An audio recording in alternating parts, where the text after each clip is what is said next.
biz birgamiz, yo'limiz ochiq. Yangi O'zbekistonni albatta sizlar bilan amalga oshiramiz.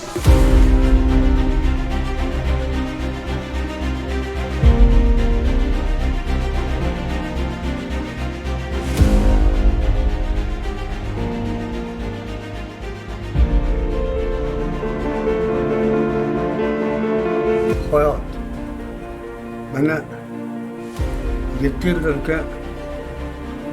Respublikamiz Prezidenti yoshlarga berayotgan e'tiborni bir o'ylab qo'y.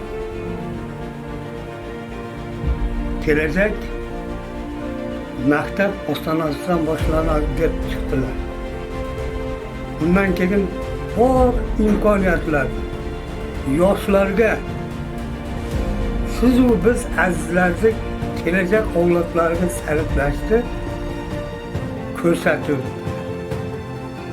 Ayniqsa bugun qarang, har bir O'zbekiston yoshi maktabdan, oiladan,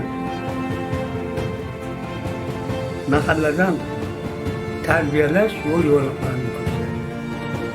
Bugun ham 2024-yilda nima ishlar qilishi oldindan rejalashdi. Ko'rib turibsiz, bu mubolag'a emas. Mashina daladan ortgan mablag'lar evaziga kelgusi avlodlarga tarqatib, maktabda, mahallada yoshlarni kelajak yoshlari qilib tarbiyalashga yordam berish uchun qilingan. Men oldingi intervyularimda ham bir aytganman. Har bir inson xayr-ehsonli bo'lsin deb.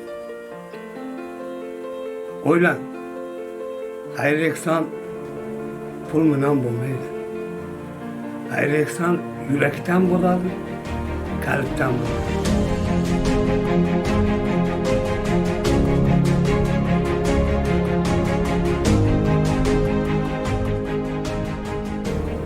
Bor bilimimizni yoshlar uchun